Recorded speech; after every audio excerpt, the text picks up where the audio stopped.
actividad, organizada por el Departamento de Recursos Naturales y Medio Ambiente en conmemoración del Día Mundial del Medio Ambiente, el cual se celebra el 5 de junio de cada año.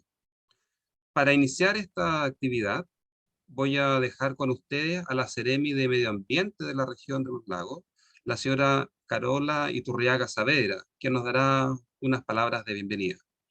Por favor, Carola. Gracias, Gabriel. Bueno, muy buenos días a todos. Un honor poder dar las palabras de inicio hoy día en esta actividad organizada por la Universidad de los Lagos. Bueno, como decía Gabriel, el 5 de junio se conmemora el Día Mundial del Medio Ambiente y este año fue especial porque nuestro presidente Gabriel Boric, junto con la ministra del Medio Ambiente, Maísa Rojas, promulgaron la Ley Marco de Cambio Climático, que permite que este tema y los temas de medio ambiente en general se conviertan en política de Estado. Y va a permitir que desde el Estado, desde las instituciones del Estado, ¿no es cierto?, se puedan generar mejores acciones tendientes a avanzar hacia el nuevo modelo de desarrollo que el país necesita, basado en la sustentabilidad.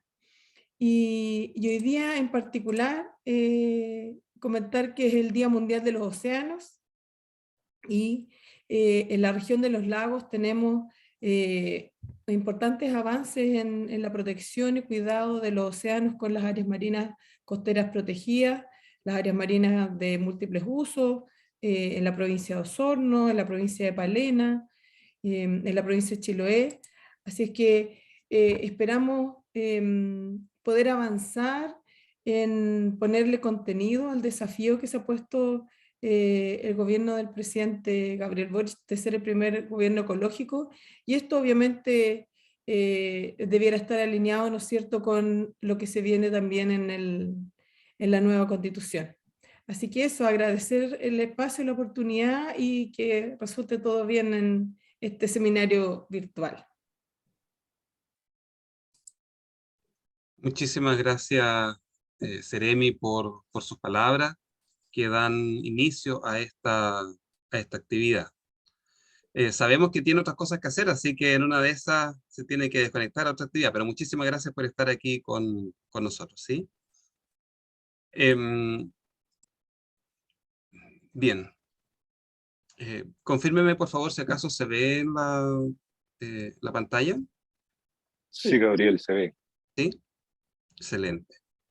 Bueno, el Día Mundial del Medio Ambiente es la fecha más importante del calendario oficial de las Naciones Unidas.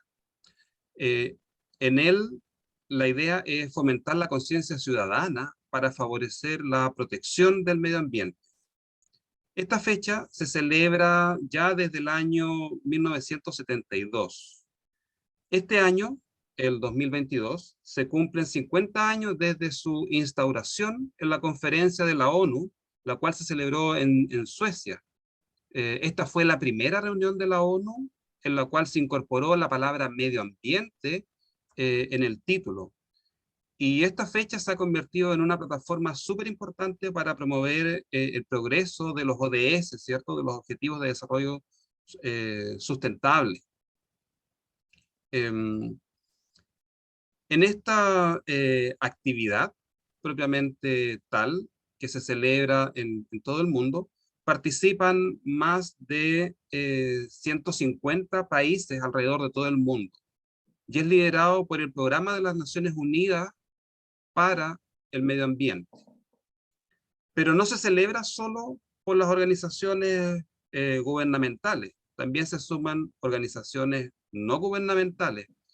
Incluso algunas celebridades aprovechan este día como para poder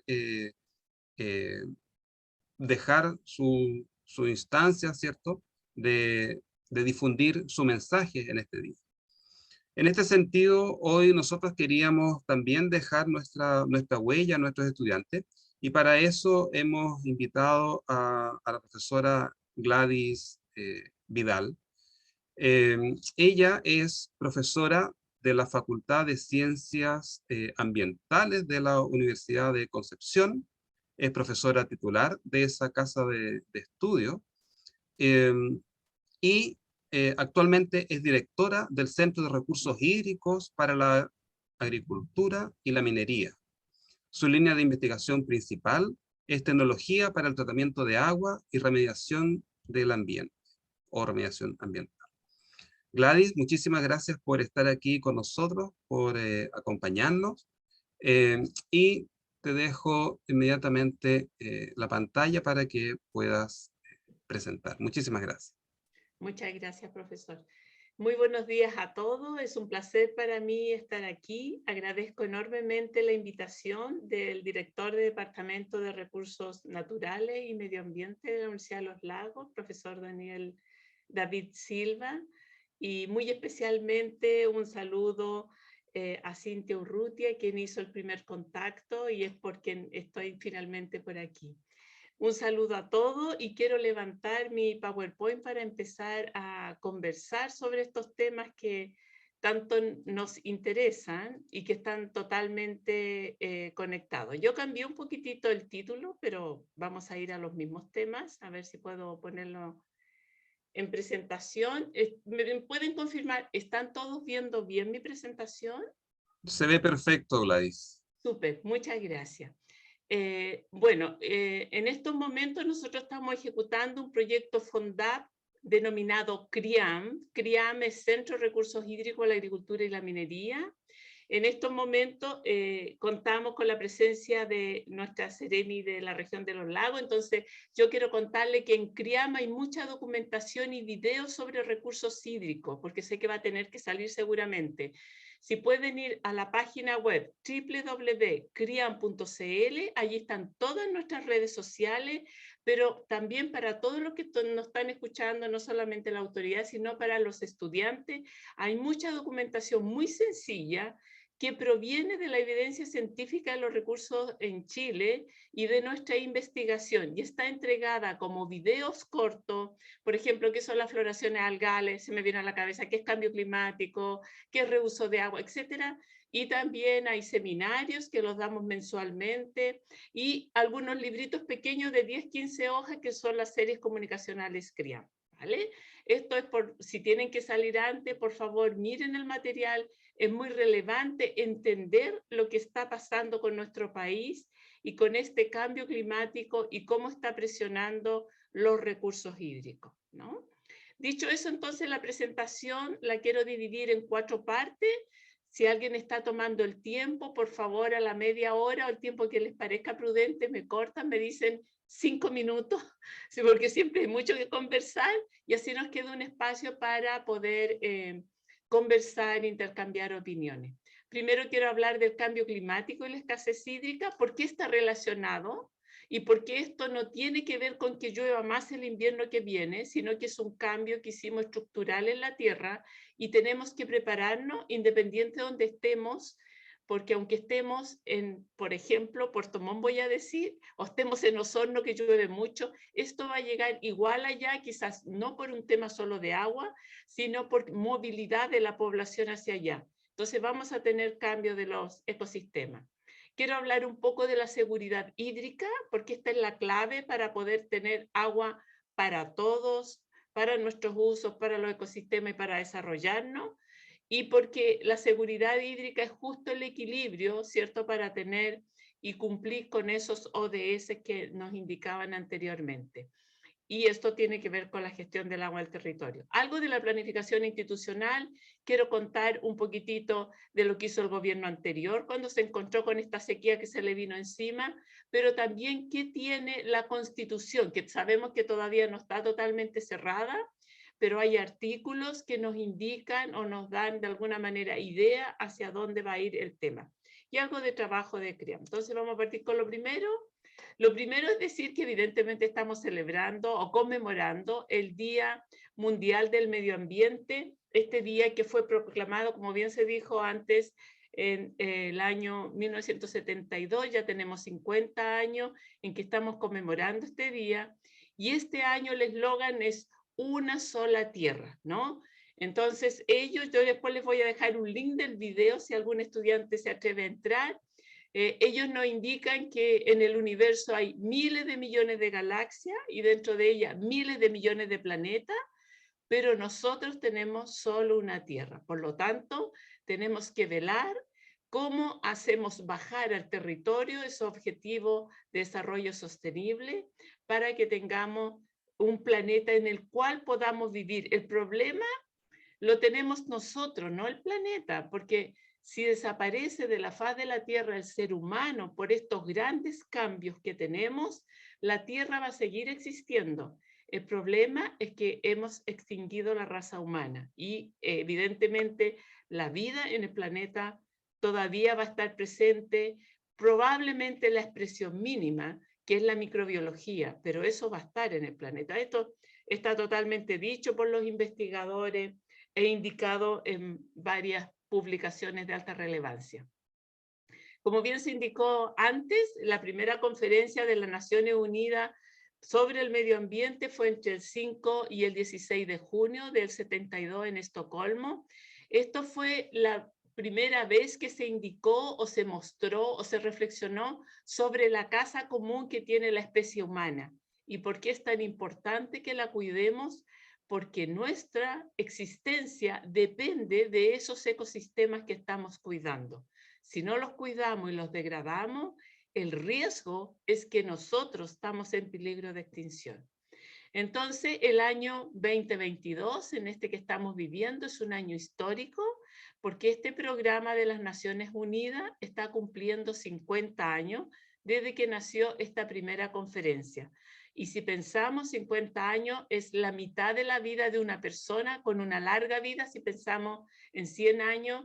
Y yo creo, desde mi perspectiva, sin ser muy, ¿cierto?, sin tener una visión tan optimista, es que todavía el ser humano no se ha dado cuenta de que su desarrollo y el querer tener yo por mí mismo, ¿cierto? Y más, lo que estamos destruyendo es precisamente esa casa. No estamos entendiendo la casa común. Y aquí, evidentemente, después de estas 5 décadas, seguimos insistiendo en el eslogan que se dijo el año 72. Una sola tierra, una sola casa y que tenemos que intentar cuidar. ¿Okay? Entonces, eso es lo que estamos celebrando hoy día y esto es a raíz de cómo nos desarrollamos. Solamente quiero poner esta diapositiva aquí para que todos tengamos claro, ¿cierto? O reforcemos qué es lo que ha producido estos grandes cambios y tiene que ver con la evolución de cómo tomamos el petróleo como energía base para nuestro desarrollo.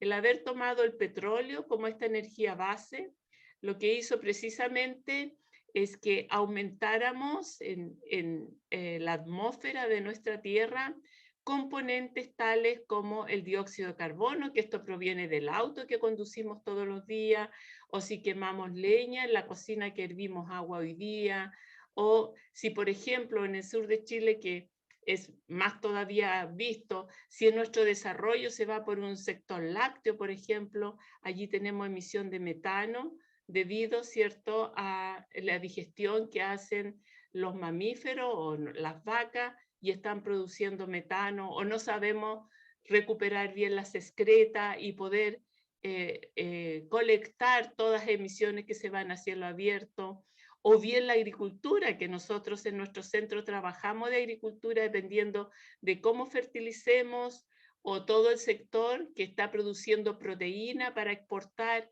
y está dejando una gran cantidad de excreta sin gestionar adecuadamente, se puede producir óxido nitroso.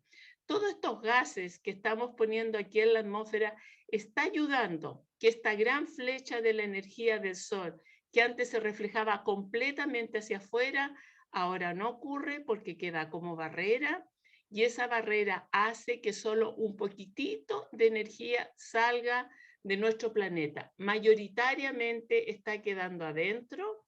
Esto es lo que está haciendo, es que está subiendo la temperatura del planeta, y al subir la temperatura tenemos estos cambios extremos en el clima, que nos llueve por un momento mucha agua, podemos tener derrumbe debido a que la tierra no está capacitada para poder absorber esa cantidad de agua, y al momento siguiente tenemos un sol que nos reseca totalmente la tierra. Eso va a tener y está teniendo muchos efectos que los vamos a ir viendo en las diapositivas. Aquí refuerzo, ¿cierto?, cómo ha sido nuestro desarrollo, tanto en cómo estamos cultivando en forma intensiva, cómo estamos produciendo alimentos, o ya sea lácteos o proteínas en general, ¿cierto?, cárnico o lácteo, o cómo nos estamos desenvolviendo en las distintas ciudades de la Tierra respecto a la movilidad o a las industrias que estamos instalando. Los gases que yo mostraba antes, las claves, el CO2, el metano, ¿cierto?, que puede provenir no solamente, como yo hablé, de las emisiones, ¿cierto?, de el sector lácteo, sino también de la agricultura, el cultivo de arroz, por ejemplo, entre otros. También vienen de las plantas de tratamiento de agua servida, y también tenemos producción de CO2, y eso tiene que ver con las excretas de lo humano, que hemos elegido tecnología, porque no hay otra, para poder transformar el agua que salió contaminada en nuestras casas en agua limpia, para que se descargue a un río y no contaminar, pero a costa de eso estamos produciendo CO2, ¿no? O bien, si no estamos tratando y estamos simplemente disponiendo lodos, por ejemplo, podríamos tener metano, entre otras cosas. Y como yo dije también, emisiones de óxido nitroso que provienen, por ejemplo, de la agricultura, entre otros, ya también puede provenir de otros sitios. Entonces, esto está claro que todo mundo lo sabe. Las grandes potencias que tienen mayor desarrollo o mayor sistema industrial lo tienen claramente interiorizado, y por eso ya se han hecho 26, digamos, con la última 26 COP, que tienen que ver, ¿cierto?, con estas reuniones de los países que son miembros de ella, donde están los mayores productores de gases de efecto invernadero.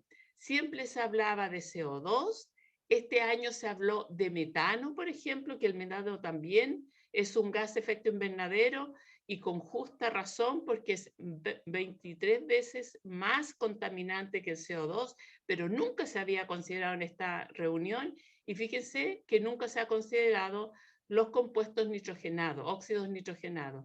Y estos óxidos, ¿cierto?, que provienen del nitrógeno, son 300 veces más contaminantes. ¿Pero por qué no se habla? Porque esta COP evidentemente son encuentros políticos, y el decir o el indicar claramente que eso conlleva a tener alguna gestión sobre ello, y significa bajar probablemente el tipo de desarrollo que tienen los países. ¿Y qué es lo que se concilia en estas reuniones?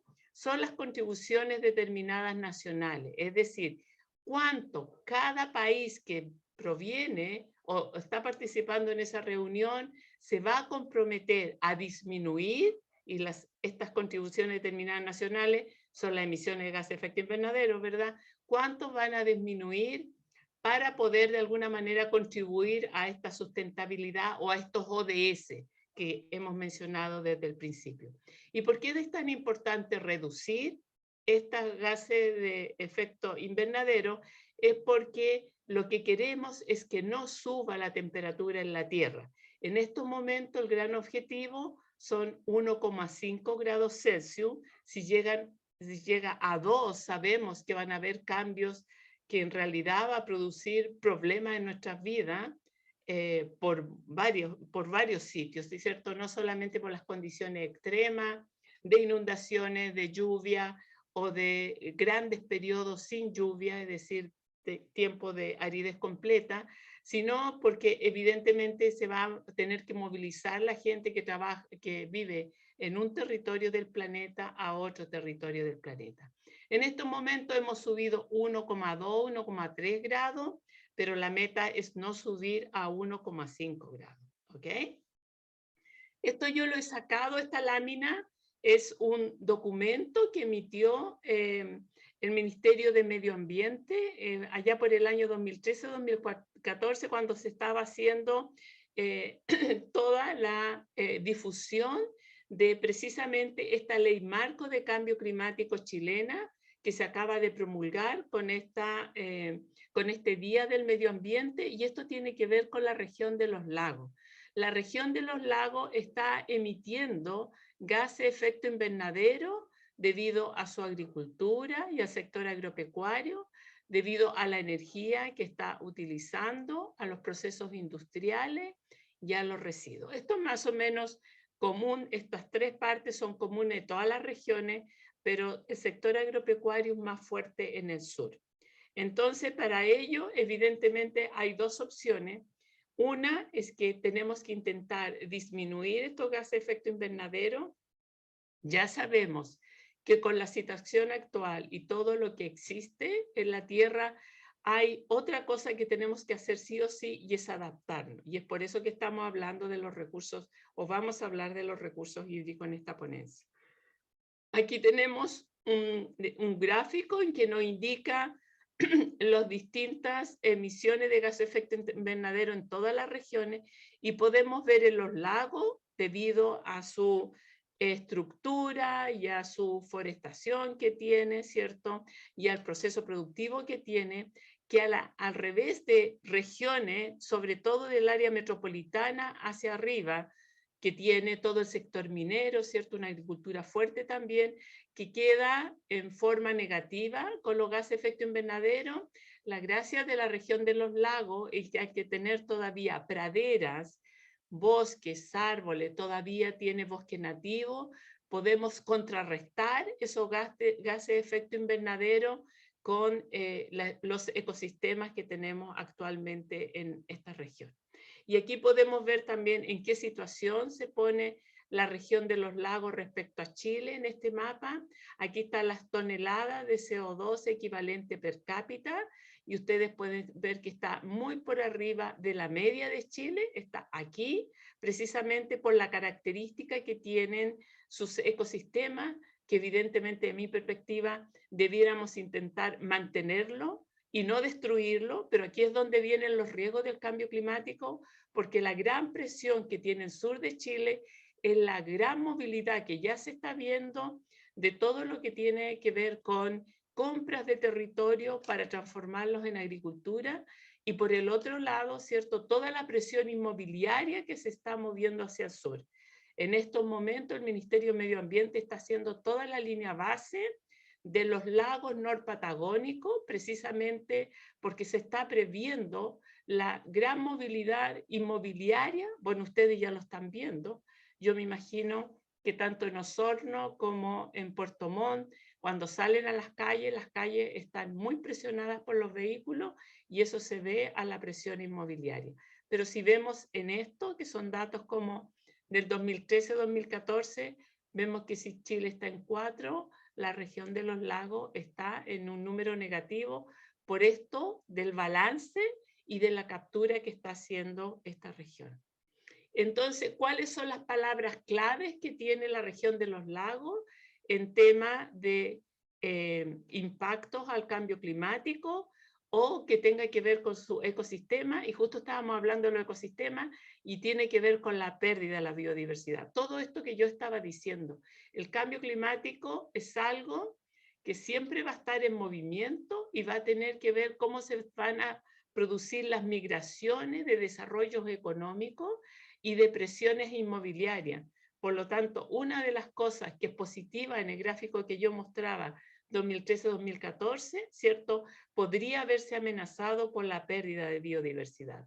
También muestra cambios que sabemos como marejada o de hielo de glaciares, que yo lo estaba diciendo por el aumento de la temperatura, pero también estamos viendo nuevas plagas. Esto también tiene que ver con cambio climático, cambio en las precipitaciones, incendios forestales, y estoy dejando para el último la escasez hídrica, sin cierto dejar de decir que los impactos también vienen de los sectores económicos que se están desarrollando, por ejemplo, el impacto de la pesca. Y no me quiero olvidar por aquí las inundaciones, porque escuché a la entrada de la reunión que en alguna reunión que tenían ayer, ¿cierto?, se produjo un corte de camino que probablemente se produjo por mucha caída de agua, ¿cierto? Y por derrumbe parcial probablemente, y vi que alguna autoridad no había llegado a una reunión. Esto es típico de lo que estamos hablando de los cambios extremos. Entonces aquí estoy mostrando fotos de la región de los lagos, son de algunos años atrás, esta es 2017, pero estoy mostrando precisamente los incendios, que es otra de las cuestiones que tiene que ver con el cambio climático. Las cortos de camino, aquí fíjense un puente precisamente en el Río Blanco, en Palena, y la lluvia, cómo está caminando esta persona aquí y cómo estamos viendo las precipitaciones sobre el suelo. O, por ejemplo, derrumbes que pueden producir fallecidos o desaparecidos, como estamos mostrando aquí en el año 2017, en diciembre, o una imagen de disminución de la nieve o que se está derritiendo un glaciar, o en el caso de glaciar, o en el caso de nosotros, de la cantidad de nieve caída, que eso influye en las precipitaciones o en las aguas que después traen nuestros ríos, que son, muchos de nuestros ríos en Chile son nivales, por lo tanto, dependemos de la nieve.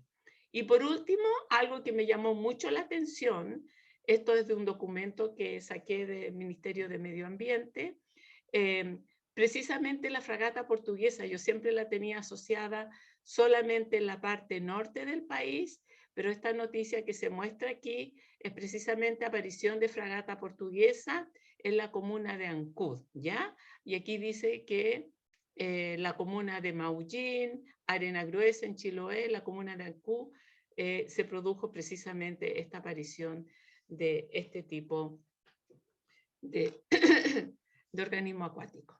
Entonces, esto evidentemente está totalmente conectado con lo que estamos hablando, cómo este cambio climático está produciendo todos estos cambios que ya he mostrado anteriormente, pero también una presión sobre el territorio respecto a la escasez hídrica. Yo estoy mostrando un mapa que es bastante conocido, es una proyección al 2040, donde estamos mostrando, ¿cierto?, todo globo terráqueo y los países que están más presionados por la escasez hídrica. Evidentemente, Chile es uno de ellos, en conjunto con algunas partes de América del Norte, de México, el norte de África, parte también de Europa, Australia, que estamos en el mismo paralelo y estamos viendo precisamente cuestiones que ellos ya están adelantando fuertemente para no caer en esta presión tan estructural que nos puede llevar a conflictos muy graves y que, bueno, en Chile ya lo estamos teniendo.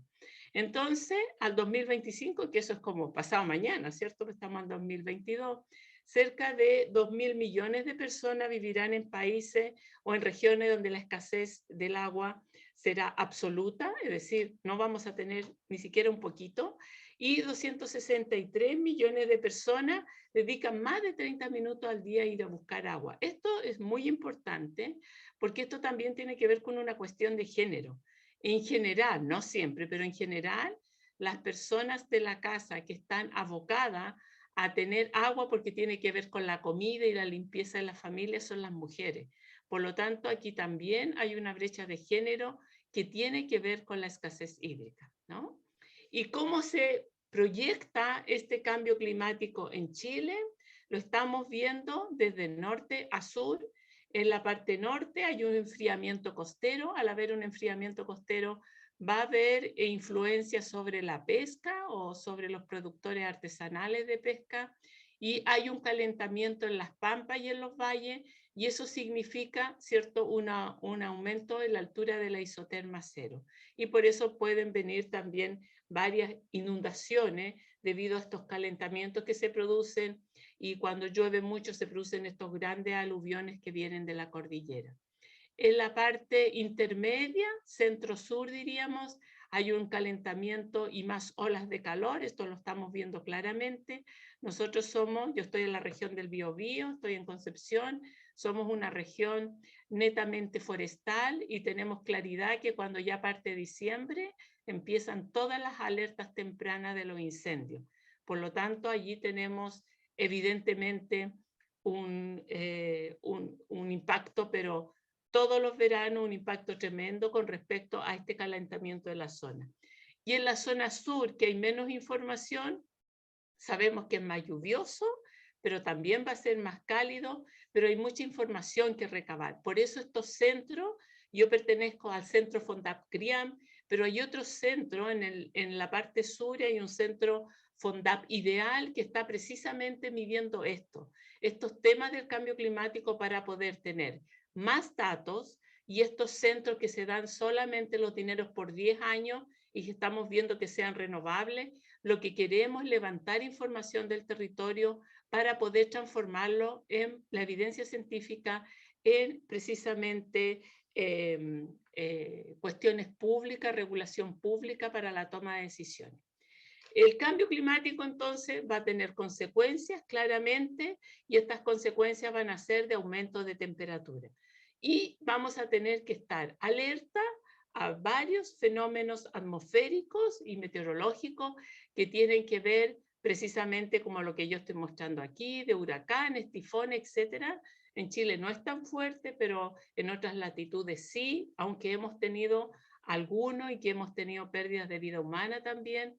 Va a tener que ver con el derretimiento de hielo, la subida del nivel del mar. Esto es muy importante por toda la infraestructura de costa. Nosotros somos un país costero de norte a sur y ya se está proyectando, sobre todo donde tenemos grandes puertos, cómo se va a poder prevenir el alza del mar y cómo va a tener que ser la infraestructura futura.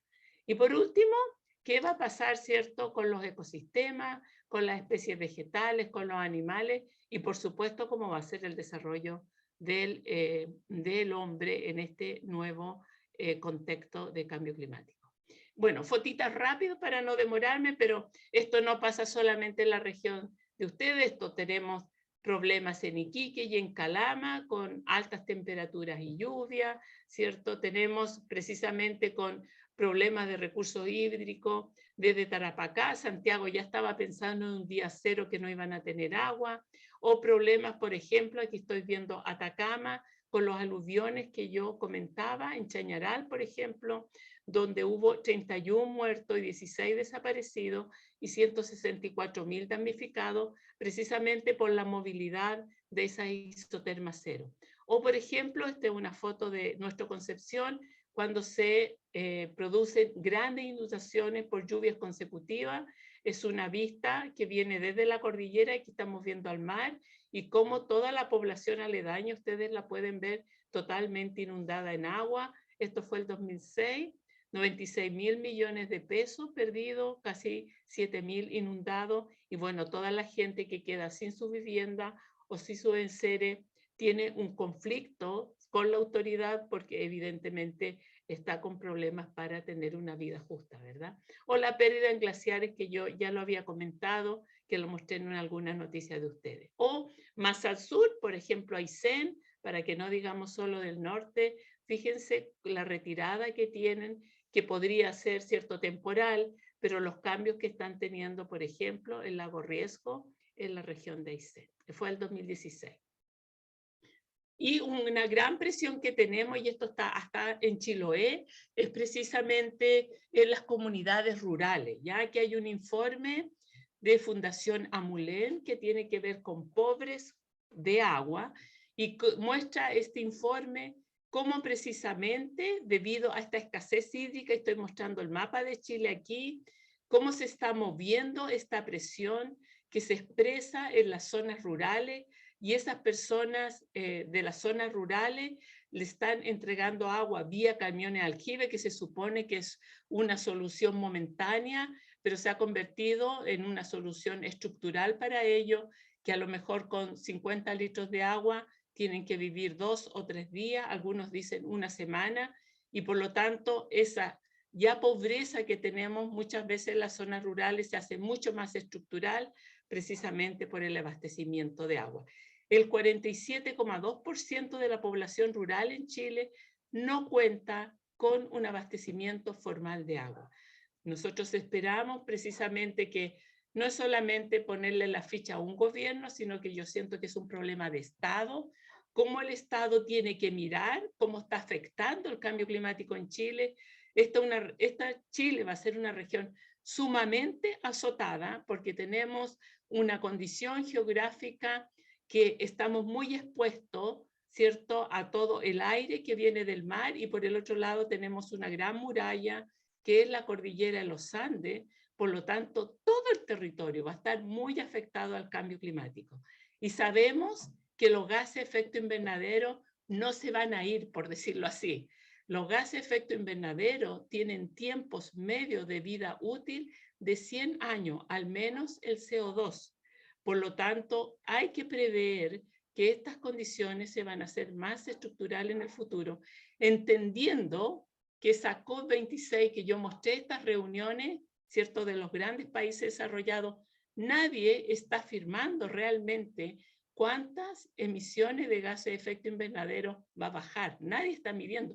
Todos van y declaran, pero es una reunión política que nadie está afirmando cuánto menos van a emitir. Y evidentemente, todo esto que estamos diciendo confluye en los conflictos, ¿cierto? Los conflictos de las personas con que se están desarrollando en el territorio, los sectores productivos, ¿verdad? Pero particularmente han elevado mucho la voz, ¿cierto?, todos los territorios de los pueblos ancestrales, ¿cierto?, que ellos viven con la condición del agua. Si no hay agua, no va a haber un ciclo de la naturaleza, evidentemente no van a tener todos sus ritos, van a perder la agricultura, y eso es una pérdida del patrimonio para los pueblos ancestrales. Algo de la seguridad hídrica. Nuestro centro trabaja en seguridad hídrica. Nuestro centro es recursos hídricos para la agricultura, la minería y las comunidades. Estamos trabajando en ello. Y seguridad hídrica, según la ONU, una definición de la ONU del 2013, es la capacidad de una capacidad de una población para resguardar el acceso sostenible a cantidades adecuadas de agua de calidad aceptable. Fíjense que estamos hablando de población, estamos hablando de agua en calidad y cantidad. Son dos cosas. En general siempre pensamos en cantidad de agua, cuántos litros, pero también tiene que ser en calidad aceptable para el sustento, bienestar y desarrollo socioeconómico sostenible. Estamos diciendo que queremos agua para beber, queremos agua para los ecosistemas y queremos agua para el desarrollo socioeconómico, pero tiene que ser sostenible, tiene que ser de acuerdo a los ODS. Para asegurar la protección contra la contaminación transmitida por el agua, los desastres relacionados con ella y para preservar los ecosistemas, ¿ok?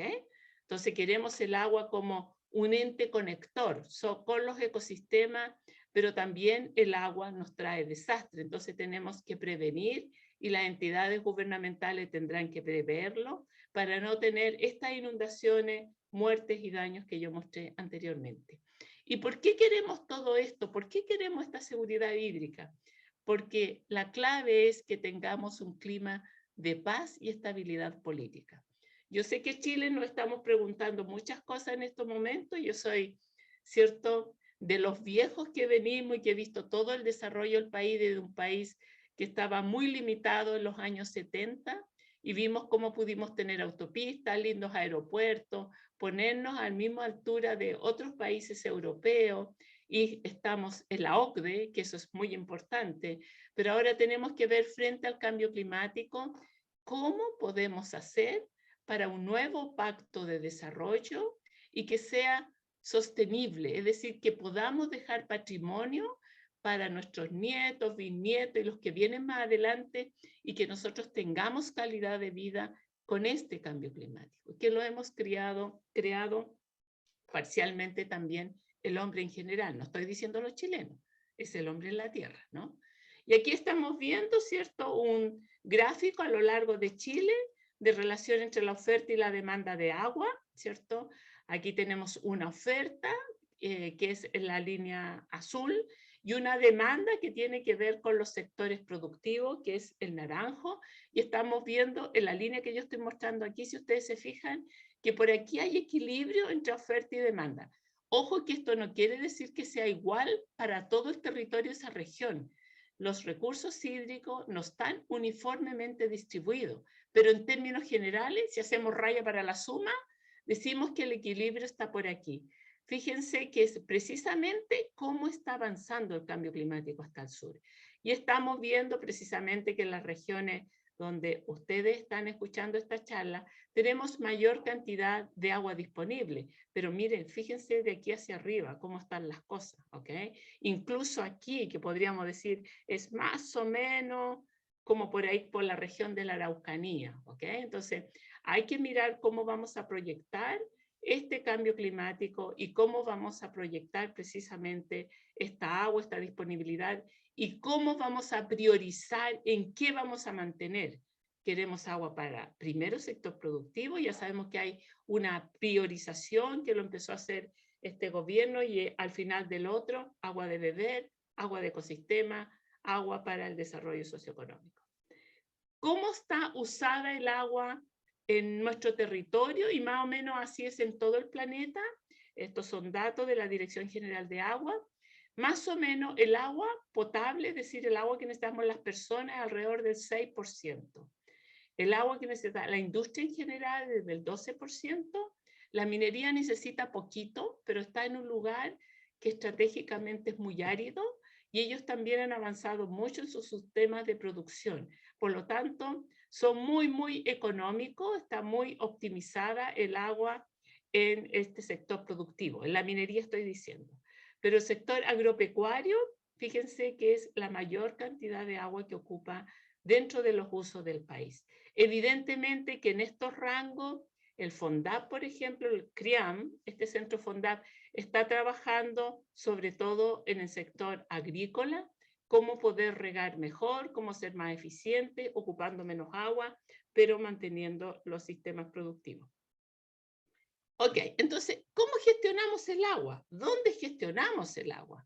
Es algo que fíjense que yo vengo de un departamento de ciencias ambientales de la Universidad de Concepción y yo enseñaba gestión de cuenca, años atrás, antes que entrara al CRIAM. Pero yo no miraba cómo estaba la regulación, hasta cuando empecé a meterme en la institucionalidad política. Esto es típico de un profe, ¿cierto? Yo como profesora me sabía toda la parte teórica y cuando iba, cómo estaba funcionando mi país y empecé a estudiar cómo funcionaba mi país, me di cuenta que todo lo que enseñaba no servía. ¿Y por qué no servía? Ni hasta la hora sirve, porque nosotros no tenemos gestión por cuenca. Entonces, ¿por qué es tan importante gestionar el agua por cuenca?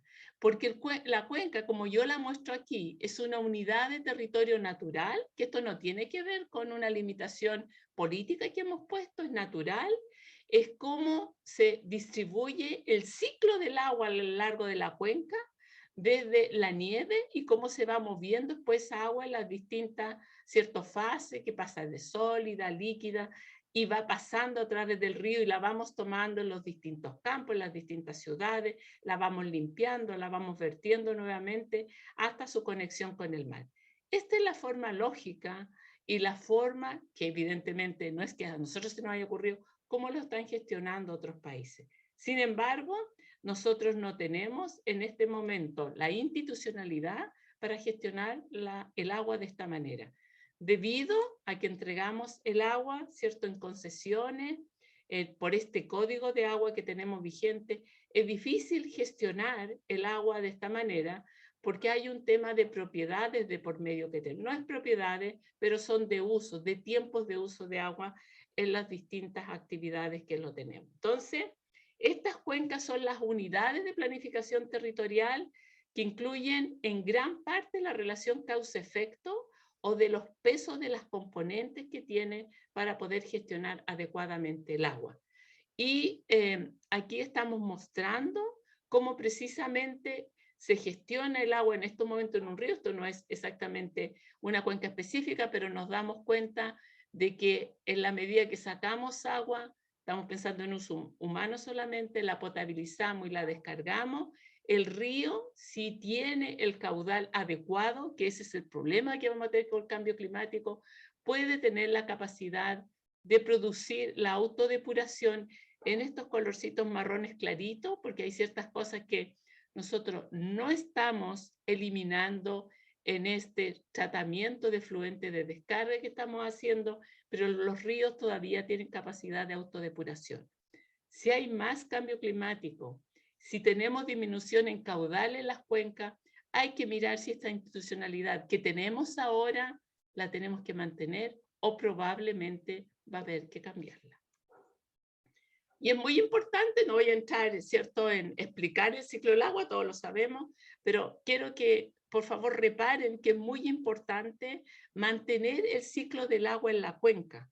Cuando usted rompa el ciclo del agua en esta cuenca, que es un continuo, desde lo que yo mostré, ¿cierto?, desde las altas cumbres con sus nieves y sus ciclos de derretimiento para entregar agua a los lagos, a la infiltración o a los ríos y hasta llegar al mar. Si este ciclo se rompe, vamos a tener conflictos entre las personas que están viviendo el territorio porque vamos a tener disminución del agua. En todo en este del año 2000, estos 13 años sequías que llevamos, para hacerlo más o menos redondo, nosotros hemos tomado mucha agua subterránea y nadie se ha percatado de ello porque nosotros no tenemos conocimiento, ¿cierto?, acabado de nuestra agua subterránea. Pero mucha de la agricultura de nuestro país está siendo alimentada con el agua subterránea. Entonces, poder conocer este ciclo del agua completo, cómo está operando, quién está sacando agua, cuánto tenemos, cuánto nos queda de reserva, qué calidad hay, todas estas preguntas son fundamentales. En nuestra región al menos hay 4 proyectos que ya están estructurados para ser licitados y es precisamente para generar la línea base de todo el sistema hidrogeológico de la región, pensando precisamente en cómo nos estamos desarrollando en esta región, que quizás tenemos poca agricultura, pero tenemos una gran expansión forestal, ¿no?, con todos los problemas que ello trae. Entonces, lo que tenemos que cuidar de este ciclo del agua son los servicios ecosistémicos que entrega. Esta agua en los ecosistemas nos va a entregar un servicio. El primer servicio es de provisión, es decir, de darnos agua para que cuando abramos la llave en la casa tengamos agua de beber. Nosotros tenemos uno de estos documentos que yo mencionaba al principio de la charla, que tiene que ver precisamente con sustentabilidad y seguridad hídrica, en que hablamos de los servicios ecosistémicos. El más importante es de provisión.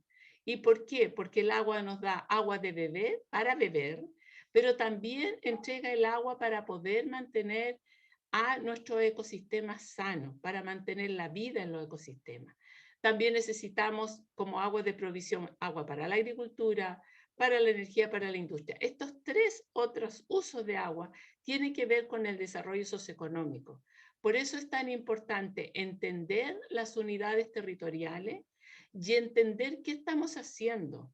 Y los distintos territorios tenemos que entender nuestro territorio, porque cada uno va a tener que tomar y va a tener que tener institucionalidad distinta. Por eso es tan importante la descentralización. La descentralización tiene que ver, y la descentralización y el rol, voy a agregar algo más, y el rol de la universidad.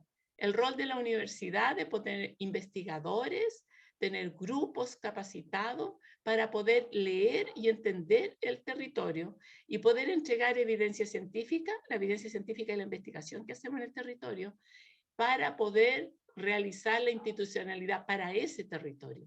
Ya no nos vale, ¿cierto?, que desde Santiago le digan a todo el país, bueno, la restricción es tanto, porque para algunas zonas puede ser, pero para otras no. Pero para eso necesitamos conocer el territorio. Entonces, esta serie comunicacional que está en la página web de CRIAM, www.criam.cl, nos entrega precisamente los conceptos que yo estoy diciendo de seguridad hídrica y que tiene que ver con los servicios ecosistémicos de regulación, y estos servicios ecosistémicos de regulación tienen que ver con los servicios culturales, tiene que ver cómo nosotros nos proyectamos nuestra vida, cómo proyectamos nuestra calidad de vida en esta tierra, por el pasar de esta tierra, ¿no?, que somos un minutito, un segundito para la tierra. Estoy mostrando lo mismo, pero en otra diapositiva que tiene que ver con una cuenca ya en relieve y tiene que ver con todos los usos que tiene la cuenca. Particularmente, ¿cierto?, nuestra cuenca acá del río Biobío tiene que ver con muchas de estas, precisamente de este desarrollo socioeconómico. Tenemos muchas precisamente centrales hidroeléctricas acá, también tenemos agricultura, tenemos mucho forestal, etcétera, y tenemos que buscar un justo acuerdo entre todas estas entidades.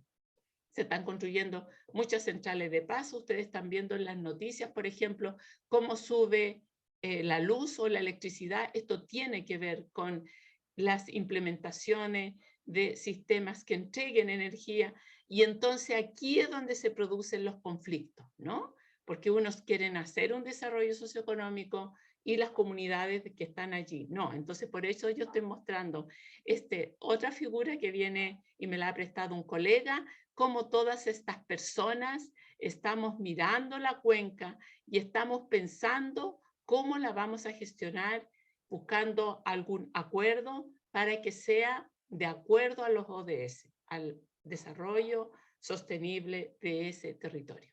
¿Y cómo entendemos los ODS de una manera distinta a cómo se puso cuando partimos con esta presentación?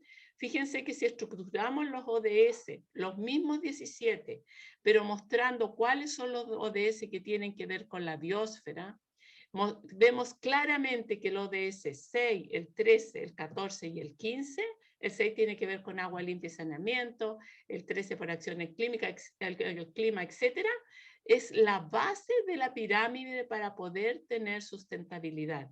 Y esta pirámide que son los ecosistemas, o esta base de la pirámide que son los ecosistemas, esto es hacia dónde tiene que mirar la sociedad.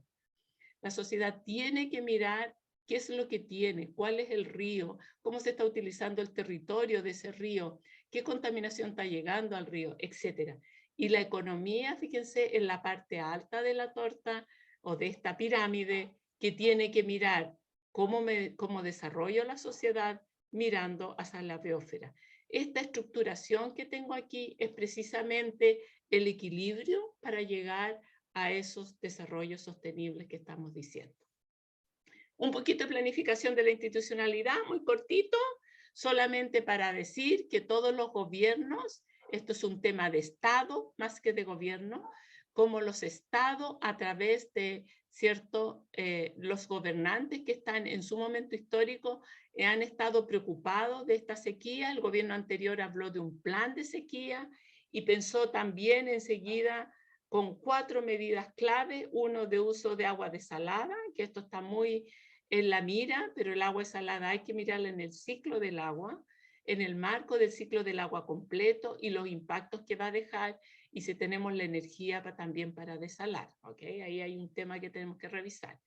Tecnificación de riego para la producción de alimentos, esto es súper importante lo que yo hablaba, por eso este FONDAP está muy abocado a cómo podemos regar con menos agua para tener la misma cantidad de alimentos.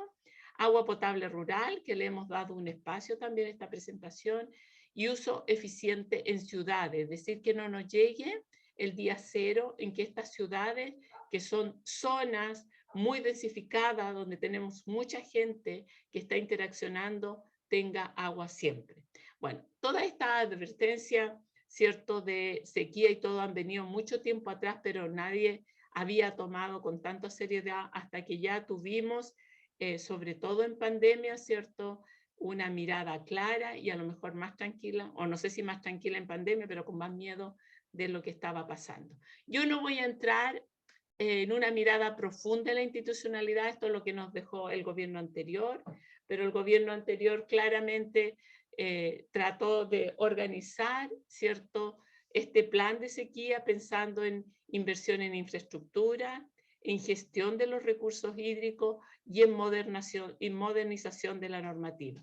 La normativa no es solamente que queramos cambiar porque queremos cambiar, es porque el ecosistema nos está indicando o gritando o llorando, no sé cómo nos lo está diciendo el ecosistema, nos está diciendo con evidencia científica que tenemos que cambiar la forma de actuar.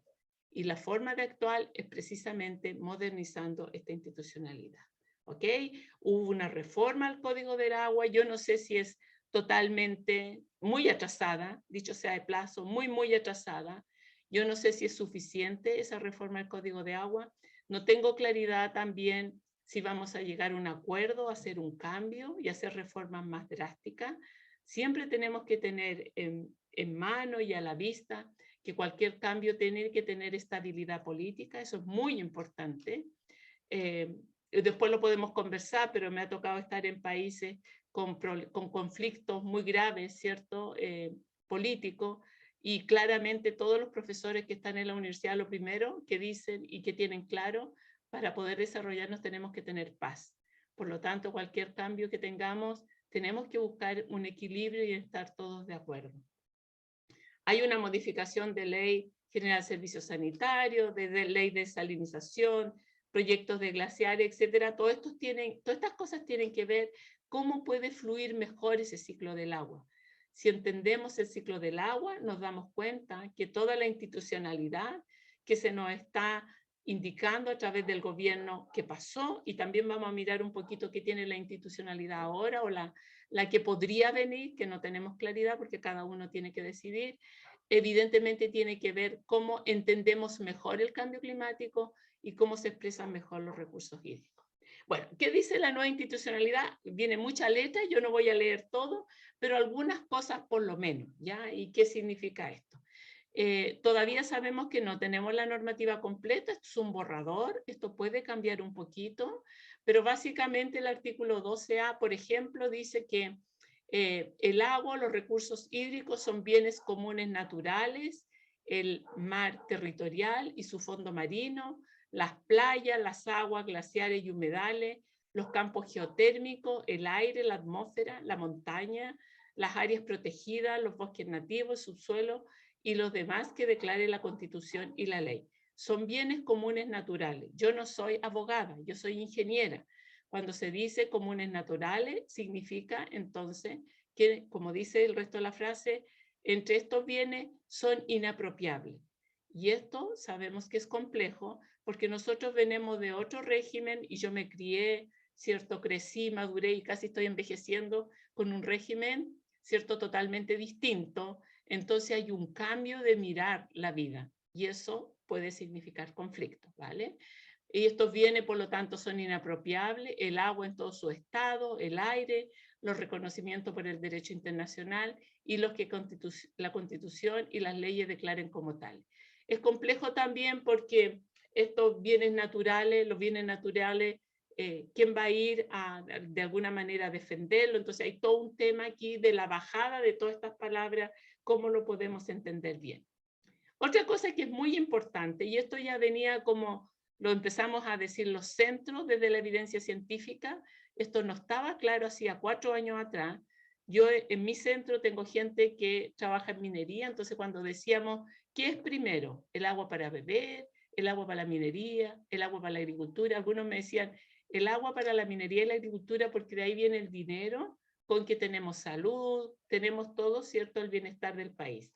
Pero fíjense que aquí es claro en el artículo 26 el derecho humano al agua y al saneamiento, es decir, las personas y su derecho a tener agua, pero no solo agua, sino que una vez que usemos el agua y esa agua cambia de calidad, hay un derecho a saneamiento, es decir, esa agua tiene que ser tratada. ¿Ok? Es por lo que yo hablaba de seguridad hídrica, calidad y cantidad. Y la Constitución entonces garantiza a todas las personas el derecho al agua y el saneamiento suficiente, saludable, aceptable, asequible y accesible. ¿Y por qué es calidad y cantidad? Porque si se nos empiezan a contaminar nuestros ríos, nuestros suelos, vamos a tener problemas en la salud, que yo creo que ya tenemos algunos. Y eso significa también, evidentemente, una vida no saludable para las personas. Y dice que es deber del Estado garantizar estos derechos para las ciertas generaciones actuales y también para las futuras. Después hay un estatuto constitucional de las aguas.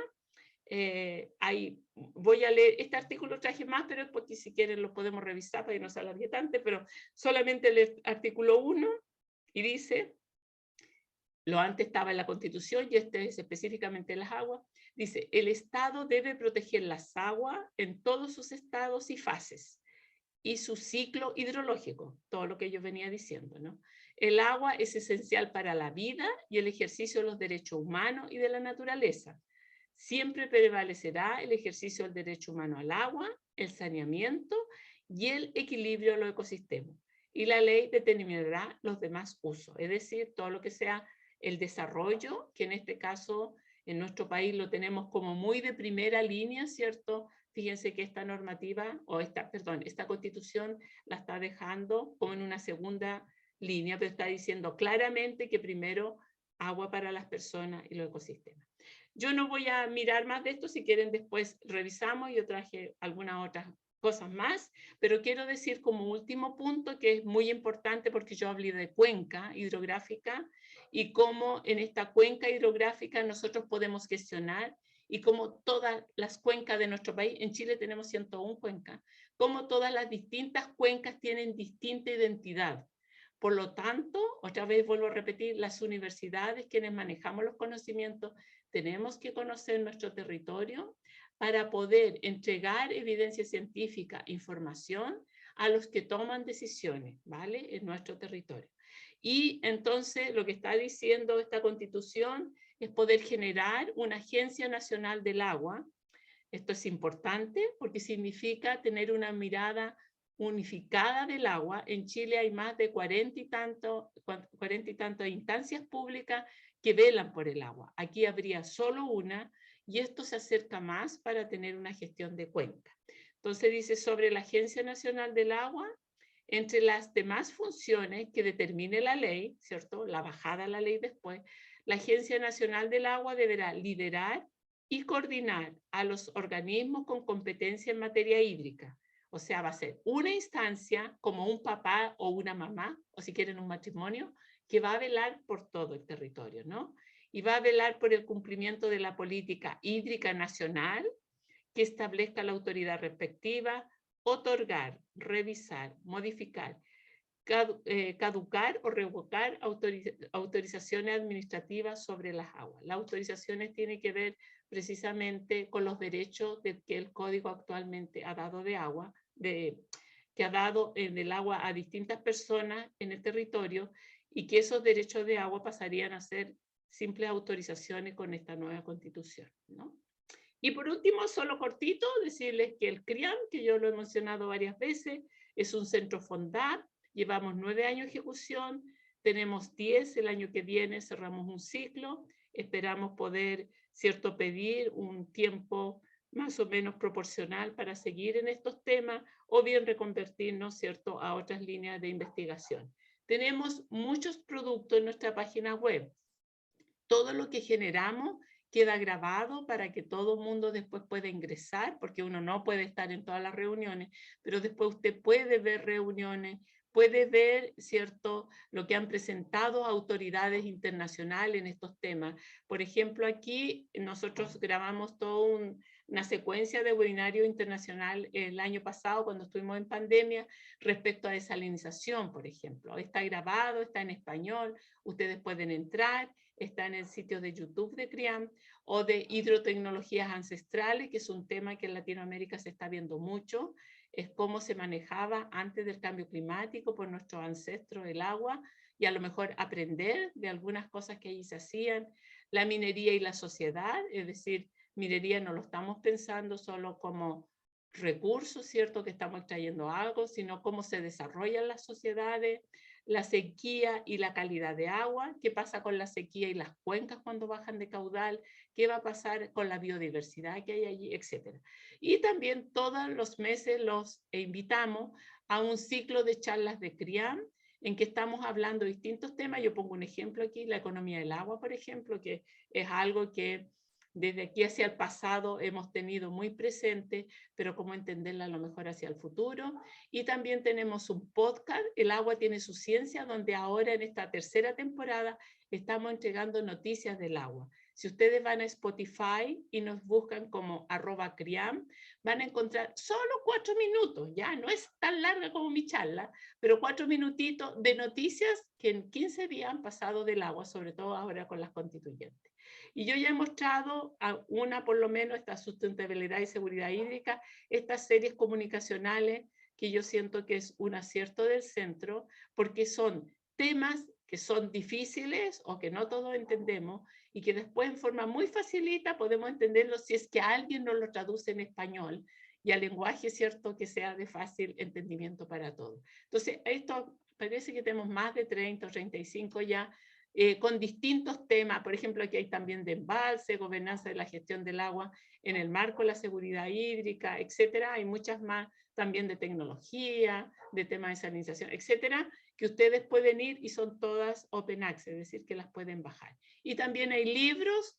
Yo pensé que iba a hablar solamente a estudiantes, entonces yo les cuento que nosotros hemos trabajado mucho, pero esto ya tiene que ver el grupo que yo dirijo con Agua Servida, con Humedales. Hemos editado libros en español, donde ya todas las publicaciones y la evidencia científica que hemos obtenido la estamos bajando a un lenguaje más sencillo para ver si esto se puede implementar y puede servir, ¿cierto?, para generar esta seguridad hídrica que tanto nos está presionando. Y por último, los invito, el último libro que vamos a lanzar es de análisis ciclo de vida. Análisis de ciclo de vida es una herramienta para poder evaluar cómo es el impacto en el cambio climático, en emisiones, etcétera, de distintos proyectos. Este libro va a ser lanzado el día 14. Yo voy a mandarle una invitación a Cintia, que está por aquí, ¿cierto?, y al profe David, y que ellos sí pueden decirle a sus estudiantes que puedan entrar al lanzamiento del libro. Es muy cortito, 20 minutos, pero ya dejamos el libro, mostramos lo que tiene el libro y cómo de alguna manera ese libro puede servir en lo que nosotros estamos aprendiendo. Nosotros digo, profesores y estudiantes, porque todos estamos aprendiendo, y cómo podemos utilizar esta herramienta para la evaluación futura de sistemas antrópicos o sistemas productivos que vamos a instalar. Hay más libros que están disponibles. Casi todos son abiertos, solamente los que publicamos internacionalmente y en inglés evidentemente no tenemos acceso a ellos porque hay que comprarlos, pero todos estos son abiertos y los pueden bajar. Y por último, contarles que tenemos un diploma en recursos hídricos para el desarrollo sustentable. Es e-learning, con pandemia tuvimos que subirlo a e-learning, nos ha ido súper bien. El 2022 es la 4ª versión y es muy, muy interdisciplinario. Toca todos estos puntos, todas estas aristas que yo estoy hablando: cambio climático, ecosistema, procesos productivos y las comunidades, tecnología del agua, conflictos del agua. Esto es muy, muy importante. Para desarrollarnos debemos prever los conflictos para poder disminuirlos. Tenemos que tener ambientes en paz, si no, no podemos generar este desarrollo que tanto queremos. Y estos conflictos pasan por la institucionalidad y todos estos instrumentos de gestión que generan nuestras autoridades, ¿cierto?, el Estado, los que nos están gobernando. Y por último, la página web. Yo solamente muestro cosas aquí, ¿cierto? Nuestros investigadores que están por allí también está en versión española e inglesa. Y aquí están todas las redes sociales. Nos pueden buscar como @criam, que allí hay bastante información para poder, seguramente no toda les sirve a todo mundo, pero alguna cosa pueden encontrar para sus trabajos, los profesores dar tarea, etc. Y por último, les voy a dejar el link cuando baje este PowerPoint. Recordar que estamos conmemorando, ¿cierto?, el Día Mundial del Medio Ambiente, que estamos conmemorando 50 años desde la primera reunión que se hizo en 72 en Estocolmo, y que el eslogan es una sola tierra, ¿ok? Que tenemos que mirar nuestra casita y tenemos que ver cómo podemos aportar. Hay un video que es el que yo estoy proyectando y yo les voy a dejar el link. Es muy cortito, para que puedan entrar los que quieran y ver lo que nos están mostrando allí. Es un video de las Naciones Unidas, no del centro. ¿Okay? Eso, y muchas gracias. Disculpen del tiempo, nadie me dijo que por favor parara, así que yo seguí. Así que disculpen si fue muy largo, pero... estaba muy interesante la charla, así que muchas gracias, Gladys. Gladys, muchísimas gracias por tu exposición. La verdad es que estuvo muy, muy entretenida, por eso que nadie se atrevió siquiera a interrumpir. Yo estaba pensando, cuando me interrumpen yo digo, me salto todo esto y sigo en lo otro, ¿no? Gladys, mira, bueno, sabemos que tienes poco tiempo, así que vamos a partir con algunas preguntas que están en el chat que se hicieron. Bueno, dice, al momento de hablar de seguridad hídrica, ¿cómo se puede posicionar los gobiernos locales frente al manejo integral de cuencas, teniendo en cuenta la transposición de las mismas con superficies productivas, agrícolas, industriales, forestales, etc.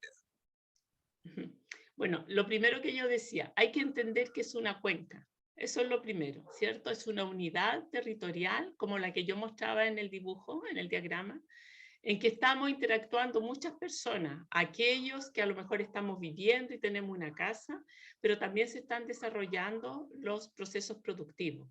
Tenemos que conocer la cuenca y aquí hay investigación que podemos aportar la universidad. Es entender la línea base de la cuenca. ¿Qué calidad de agua tenemos? ¿Qué cantidad de agua tenemos? ¿Cómo son los flujos del agua? ¿Cuánta nieve tenemos si la cuenca es nival? ¿Cierto? Y por el otro lado, podemos medir todos estos sectores productivos que están en la cuenca. ¿Cuánta agua están usando? Y la calidad del agua que están descargando una vez que usaron esa agua, porque eso también influye. Todo esto tiene que ver, a lo mejor, con áreas de investigación específicas que tienen que ver con medio ambiente, ingenieros ambientales, ingenieros que están trabajando en recursos naturales, ¿cierto? Limnólogos. Esto todo es un equipo interdisciplinario que puede generar esta línea base. ¿Por qué es tan importante el conocimiento? Porque ahora sí voy a la institucionalidad. Porque ahora, sobre todo que tenemos gobernaciones, las gobernaciones están muy abiertas a poder entender qué están gobernando, ¿ya? Esto lo digo por experiencia propia. Yo como directora he estado en comisiones de la gobernación y la gobernación lo único que quiere de nosotros, de los investigadores, es que por favor le expliquemos cuál es la evidencia científica que tenemos en el territorio. ¿Y por qué? Porque con esa información ellos pueden de alguna manera administrar o gestionar mejor el territorio, ¿ok? Pero la tarea que nos corresponde a nosotros como universidad es poder generar proyectos para conocer el territorio y conocer precisamente cuáles son los usos que se está haciendo y en el caso específico del agua, los usos en calidad y cantidad de agua, las dos cosas. Gracias, Gladys. Juan Carlos Gallardo dice, bueno, muchas gracias, Gladys, por tu brillante presentación. Tengo unas preguntas. ¿Qué modelo de gobernanza se puede proponer a nivel de la región para la gestión del agua y la seguridad hídrica? Y lo otro es, ¿qué compromisos pueden asumir los privados de los distintos sectores productivos? Muchísimas gracias de nuevo. Ok. A ver, el tema de la gobernanza, primero, yo siempre estoy en pro que las cosas no pueden tener cambios profundos. ¿Sí? El péndulo estaba aquí, el péndulo no puede estar acá ahora. Tenemos que migrar con cierta velocidad que se note, y para esa velocidad que se note tiene que ser la velocidad como se está moviendo el cambio climático, cómo nos podemos ajustar a este cambio climático. Y cuando uno tiene evidencia científica y lo explica bien, los sectores productivos lo entienden, ¿ok? Entonces, lo más importante es tener evidencia científica clara, generar productos claros, y cuando uno tiene claridad de lo que está pasando, uno puede hacer entender a los sectores productivos de los cambios que tienen que hacer. Pero para eso tiene que partir desde el conocimiento. Eso es lo que yo creo. ¿Qué gobernanza tener? Una gobernanza, lo voy a decir, yo no soy ni abogada, ni tampoco soy política, ni nada, pero una gobernanza que proponga la paz, ¿ya? Eso es lo que puedo decir. ¿Ya? ¿Qué significa eso? Que no busquemos los conflictos en que se agudicen, ¿cierto?, las diferencias en los territorios. Sino miren, Cintia también lo es, miremos lo que está pasando en Temuco, por ejemplo, ¿no? Yo tengo mi familia todavía en Temuco, con mucho susto para vivir, y eso es porque se agudizó y se profundizó, ¿cierto? A lo mejor, y polarizó posiciones que no debiera haber pasado, ¿no? Gracias, Gladys. Daniela Yancapani pregunta, provengo de una comuna muy lluviosa, Gualeguay, pero con problemas de escasez hídrica en temporada estival, de acuerdo a su conocimiento y experiencia. ¿Qué tipo de proyecto es más exitoso para gestionar el agua y los APR? Gracias por su presentación. Ok. Ya, este es un tema muy importante, es lo que yo decía, porque en los balances totales el sur sale como que tiene mucha agua, más algunos querían construir una carretera hídrica desde Concepción al otro lado y nosotros tenemos en las zonas rurales camiones aljibe.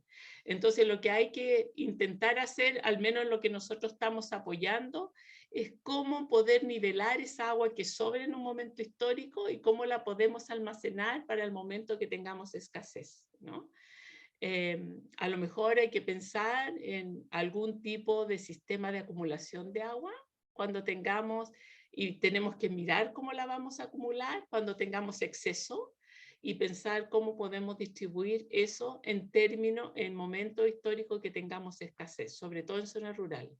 Pero hay que mirar no solo la cantidad, de nuevo, la calidad, es cómo la almaceno, porque sistema de almacenamiento, ¿cierto?, por ejemplo, de alguna acumulación que podamos poner. Si el agua no tiene una calidad deseada, tiene mucho nutriente porque viene de escorrentía, esos sistemas de acumulación se van a llenar de microalgas cuando salga el sol.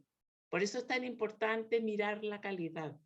Acumular, pero cuidar la calidad. ¿Con qué calidad vamos a acumular el agua? Y quiero decir otra cosa que también es muy importante. El tener esta presión del cambio climático, lo que debemos tener claro todos es que el agua siempre va a ser más cara, porque cualquier cosa que hagamos vamos a necesitar energía por tecnología o por transporte. Entonces, esa agua que vamos a usar, aunque venga de la lluvia de invierno, por ejemplo, cuando tengamos que llevarla a distintos sitios, más en verano, vamos a tener que utilizar probablemente bombas impulsoras, alguna forma de transporte que es energía. El cambio climático lo único que nos trae es que vamos a tener que pagar más por el recurso que necesitamos para vivir, ¿no? Esto es muy importante tenerlo claro. Muchísimas gracias, Gladys, por la respuesta. Uh-huh. No sé si hay alguna consulta más para Gladys. El don Patricio Martínez, creo. Ricardo, tú Hola, tienes buenos levantada días. Sí, buenos días. A mí hay un tema que me llamó mucho la atención cuando fue años atrás. ¿Ya? Y como voy a dejar dos preguntas, mejor dicho. Uno, por ejemplo, el asunto de escasez indica que fue en las zonas rurales. Como ahora anteriormente tenemos camiones aljibes, pero más atrás no posee camiones aljibes que corresponde al municipio y a la empresa privada. ¿Ya? Es decir, porque como mi vecino de zona rural, lamentablemente no hay recursos. La única solución que hay, algunos sacan el agua de los ríos, algunos sacan de los pozos, entre otros. Y la otra, por ejemplo, otra pregunta, igual, por ejemplo, el caso del temporada veraniega del asunto, perdón, en la temporada de verano, algunas zonas, como por ejemplo que pasó en la Vara el año pasado, en diciembre, plena día de Navidad, y por incendio gran forestal, ¿ya? Y algunos no alcanzaron a completar su controlado el siniestro y tuve que concurrir otras compañías de parte del cuerpo de bomberos, por ejemplo, despachando camiones aljibes de acá de Puerto Montt y de otras regiones. Eso que puedo comentar y preguntar. Eso sería. Gracias, Ricardo. Gracias, don Ricardo. Bueno, todo esto precisamente son las diferentes aristas del cambio climático. Usted no está hablando de escasez en zonas rurales, que precisamente cuando ya el problema se agudizó, empezaron a estar presentes los camiones aljibe en el territorio, pero hubo mucho tiempo probablemente en que hubo gente que se las arregló como pudo sola, ¿cierto? Sin el apoyo del gobierno. Y por el otro lado, ¿cierto? Al no haber agua, esto se agudiza con todo el tema de los incendios y son los recortes de diario que yo le mostraba que ustedes han tenido y que nosotros hemos tenido y que son claves sobre todo en momentos en que no tenemos agua, que es el momento de verano. Yo lo único que puedo decir con todo esto es que los gobiernos primero tenemos que unirnos, tenemos que encontrar los puntos de gestión común y que al tener ya gobernadores, ¿cierto?, en las distintas regiones, yo por lo menos doy fe del gobernador que tenemos acá, que está muy, muy empoderado con la región. He ido a Coquimbo y veo lo mismo, o sea, muy conectado con lo que está pasando, con deseo de poder generar algo. Por lo tanto, yo creo que si desde la universidad aportamos, podemos ayudar, no digo a paliar todo lo que hay, no estoy diciendo eso, tampoco soy, cierto, tan ilusa, pero por lo menos apoyar que vayamos por buen camino tratando de mejorar todos estos conflictos que tenemos ahora. Y que sin duda, que si no hacemos nada y nos quedamos inactivos, las cosas a futuro van a ser más complejas todavía. Muchas gracias. David. Gladys, muchas gracias por tu exposición, fue bien clara y grata. Gracias. El problema de la escasez hídrica ya lo estamos viviendo y cada vez se va a ir acentuando más, ¿no? Aunque estamos en la zona sur, uno pensaría, no, aquí hay mucha agua, pero igual los niveles han disminuido y eso se muestra por las cifras. Gladys, ante este problema, ¿cómo podría uno actuar? Porque yo te escuchaba, una forma es desalinizar, ¿cierto? Sobre todo en zonas donde hay más escasez. O, lógicamente, volver a usar el agua que ya hemos empleado para uso humano, ¿cierto? A recolección. Pero ¿qué otras alternativas reales, podrías de preguntar, ¿cierto? Tenemos para poder luchar contra ese problema que cada vez va a ser más complejo, ¿cierto? Si no hacemos nada en próximos años. Sí, bueno, yo mostré harto el ciclo del agua, que es como muy sencillo de repente. Uno dice, ya, pero eso no enseñaron antes, ahí no resolvemos nada. Fíjense que todo lo que estamos haciendo los humanos tiene que ver con el ciclo del agua. Lo que me preguntaron si en zonas de invierno había mucha agua, ¿qué puedo hacer yo para después paliar esto en verano? Eso tiene que ver con el ciclo del agua. Es cuando el agua precipita, como yo la retengo, ¿cierto? Y la mantengo después para el momento de escasez. Por ejemplo, en el norte se está mirando profundamente el tema de la niebla. La niebla no es agua, pero es cierto, todo lo que nos trae el mar con estas finas partículas, cómo generamos tecnología, sobre todo en sectores que están muy cerca, picadas grandes, así que hay del territorio, está muy cerca del mar, y viene la Camanchaca, y cómo yo la puedo retener, y al retenerla puedo tener agua para comunidades. Hay investigación y se están poniendo laboratorios en terreno para poder cosechar esa agua, ¿no? Y por el otro lado, con el agua desalinizada, estamos mirando cómo el agua de mar le quitamos los iones para poder tener agua, ¿cierto?, disponible para beber, y alguien me preguntaba por aquí para las empresas. Toda esta gestión del ciclo se tiene que hacer toda, ¿vale? Y dependiendo del territorio, haremos unas con más énfasis que otras. Siempre teniendo en cuenta que todo esto que hagamos probablemente nos genere un agua de más costo, ¿ok? Particularmente el agua desalinizada. Está bien, ya, si ustedes ven la charla que yo les dije, que mostré de este señor internacional, que es una eminencia y que trajimos de la Universidad de Delft, de Holanda, él nos decía, no piense en desalinizar si usted todavía no ha gestionado en el territorio completamente el agua. Por ejemplo, en nuestra sanitaria, más o menos, en la distribución del agua potable, después que usted potabiliza el agua y la mete al sistema de cañería y la pone en los estanques para que llegue a las casas, se pierde más o menos el 30% del agua en Chile. ¿Okay? No es pérdida, porque está infiltrando y va a ir a napas freáticas, pero es un agua que ya se potabilizó y se cloró. En nuestro caso se cloró, ¿vale? En otros países se desinfecta de otra manera, pero en Chile se clora. Por lo tanto, esa agua que tenemos perdida, lo primero que debiéramos hacer es hacer un uso mejor de cómo sacamos el agua del río para no sacar eso extra y dejarlo allí, ¿cierto? Y cómo movilizamos justo lo que necesitamos. Entonces, hay que hacer toda una gestión, yo creo, todavía más fina de cómo estamos usando las aguas, eso que están presionando mucho a la comunidad. ¿Cuánto tiempo usted se ducha? ¿Vale? ¿Cuánto tiempo usted se ducha? 5 minutos, 10 minutos, con toda la ducha, con 2 gotitas. Eso también tiene que ver con una educación. Todo esto que tenemos es un cambio de paradigma, es pensar que estamos viviendo, estamos pasando por un planeta distinto, por lo tanto nuestra forma es distinta. Alguien me comentaba, por ejemplo, que en algún país, no me acuerdo, era Europa, Francia, algún país, ya estaba pensando en que la gente se duchara 2 veces por semana, por ejemplo. ¿Ok? Entonces, tenemos que mirar, claro, todos nos reímos, decíamos, los franceses tienen que ser probablemente, ¿no? Sin decir nada, pero de alguna manera, todo lo que estamos diciendo es cómo nos ajustamos a esta nueva tierra, entendiendo que los recursos son limitados. Me preguntaba ahí Mauricio, que pasó ya el chat, ¿qué pasa con el agua desalada y la industria?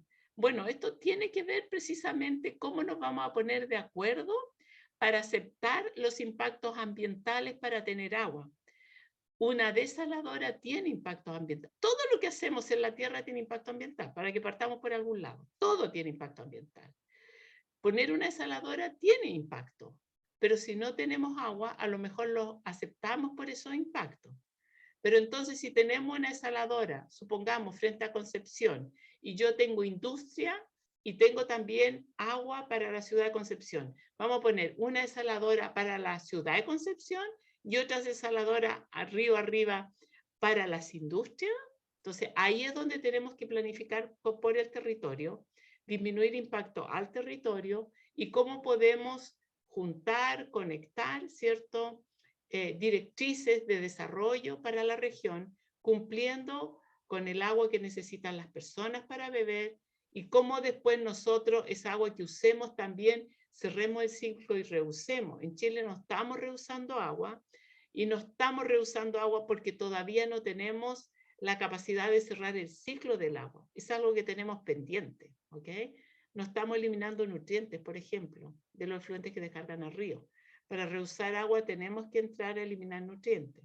Entonces, yo siento todavía que todo el mundo está poniendo la desaladora por delante de la carreta, que en algunas partes a lo mejor hay que ponerla, ¿cierto? La carreta delante de los bueyes, que a lo mejor hay que ponerla, pero en otros sitios todavía tenemos que dar 2 puntos más o 3 puntos más, cómo nos ordenemos con el agua servida tratada. Y si tenemos que hacer un cuarto tratamiento más, para poder mejorar su calidad y cómo con ella cerramos un ciclo, no descargando a río ahora, sino que a lo mejor haciendo otro tipo de conexión con empresas o con sectores productivos o con la misma agricultura. Eso es un poco. Muchas gracias, Gladys. Bueno, hay algunas preguntas más en el chat, pero por motivos de tiempo vamos a dejarlo hasta aquí el día de hoy.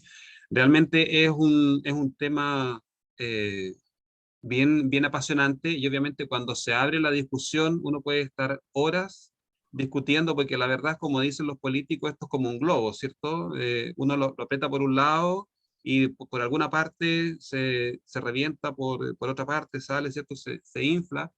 Y por lo tanto hay que verlo de manera sistémica. Nosotros les decimos a los estudiantes que es importante conocer cómo funciona el sistema del planeta, el sistema natural, para poder después entender qué es lo que está funcionando mal y cómo poder solucionarlo. En ese sentido somos como los médicos, pero del planeta. Entonces, primero hay que entender cómo funciona el sistema bien, para después entender qué es lo que está funcionando mal y cómo se puede reparar. En ese sentido, creo que tenemos una tremenda tarea como profesionales. Los estudiantes tienen una tremenda tarea como profesional.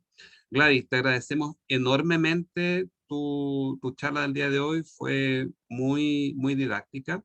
Y bueno, a nombre del departamento de la universidad te queremos agradecer y bueno, ojalá que en algún minuto podamos concretar alguna visita tuya por acá, por estos lados, ¿sí?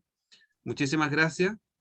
Un placer. Muchas gracias a todos por haberse quedado tanto rato. Llevamos 1 hora aquí o más. Muchas gracias a todos por la invitación. Gabriel, gracias por toda esta conexión que hizo en este conversatorio. Al profesor David Silva y por supuesto, Cintia, un gusto de haberte visto nuevamente, que les vaya muy bien. Y estamos en CRIAM trabajando y cómo podemos entender mejor estas dificultades que tenemos por el cambio climático, ¿no? La seguridad hídrica. Ok, muchísimas gracias. Para terminar, los vamos a dejar con un video del Programa de las Naciones Unidas para el Medio Ambiente, y al término de ese video termina la reunión. Así que los dejo para que puedan visualizar el video, ¿sí? Un abrazo a todos y todos, Chao, y nos Gladys, vemos muchas gracias. en Estamos en otra contacto. oportunidad, Sin ¿sí? duda. Un saludo, Gabriel. We are facing an existential crisis. Unlike anything the world has ever seen. We need to take action. Everyone has to stand up. The warning is not a new one.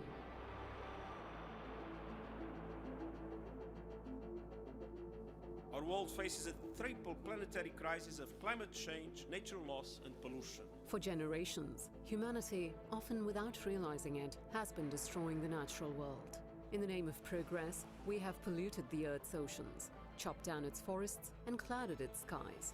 Today, nature and our own survival rest on a knife's edge. It's time to ratchet up the action that we need to have at the country level. The United Nations Environment Programme was established with one goal in mind: to unite the world in saving our planet. It is clear that the environmental crisis which is confronting the world will profoundly alter the future destiny of our planet. For 5 decades, UNEP has used science and its mandate to bring the world together to help nations find solutions to grave environmental threats.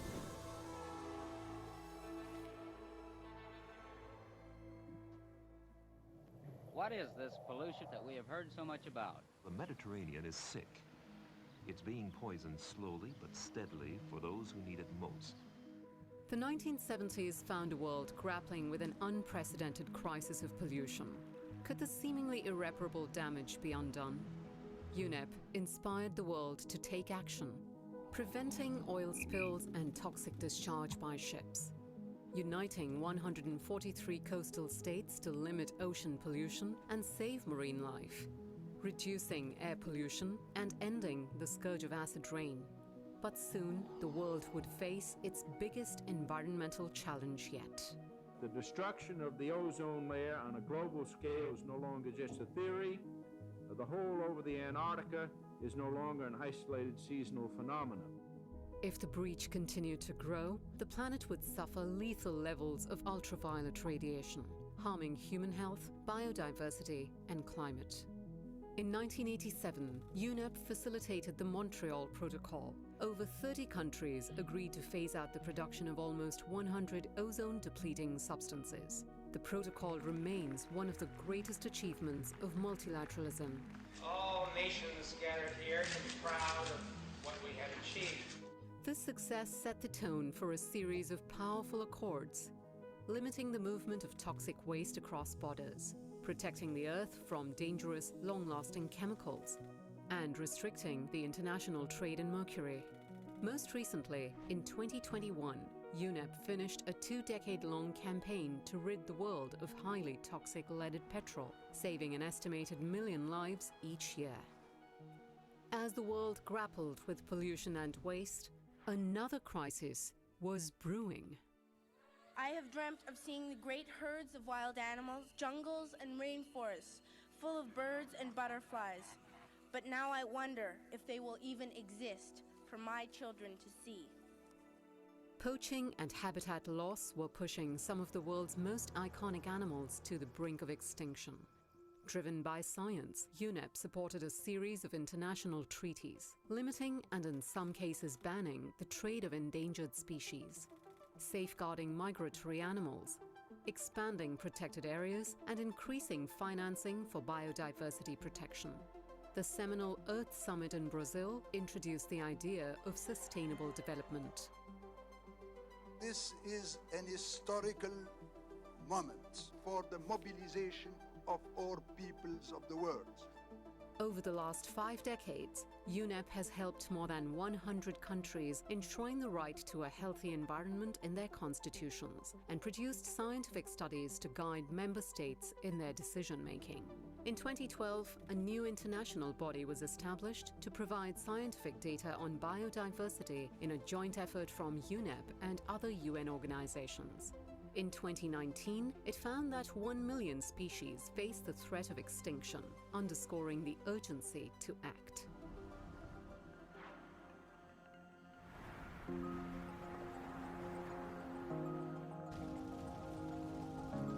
Every action we take alters the earth that future generations will inherit. The world is starting to recognize the effects of planetary warming, but UNEP began sounding the alarm 3 decades ago. As early as 1988, UNEP and the World Meteorological Organization launched the Intergovernmental Panel on Climate Change. For over 30 years, IPCC Science has helped member states counter climate change, earning the body a Nobel Prize for its work. UNEP-backed studies have informed some of the planet's most crucial climate accords. These include a 1992 agreement that set a template for curbing greenhouse gas emissions, followed by the Kyoto Protocol and the landmark 2015 Paris Agreement. I'm proud to announce that 175 parties have signed the Paris Agreement. UNEP has also mobilized 450 banks, insurers and investors to help create a more sustainable world. We don't want fossil fuels anymore. A lot has happened in the last 50 years, but it's the next 10 that will be pivotal for life on this planet.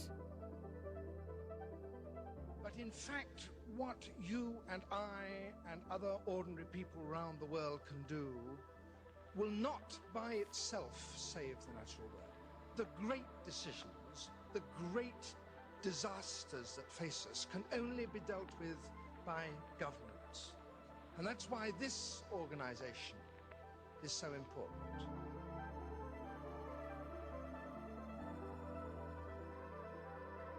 Over the past 50 years, we've seen when the world decides to act, the world comes together to act. Together with member states and partners, we've achieved a lot. But now is the time to truly make that lift for humanity and to do much more and much faster.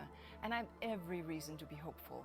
As an organization grounded in science, UNEP will do everything in its power to push for breakthroughs.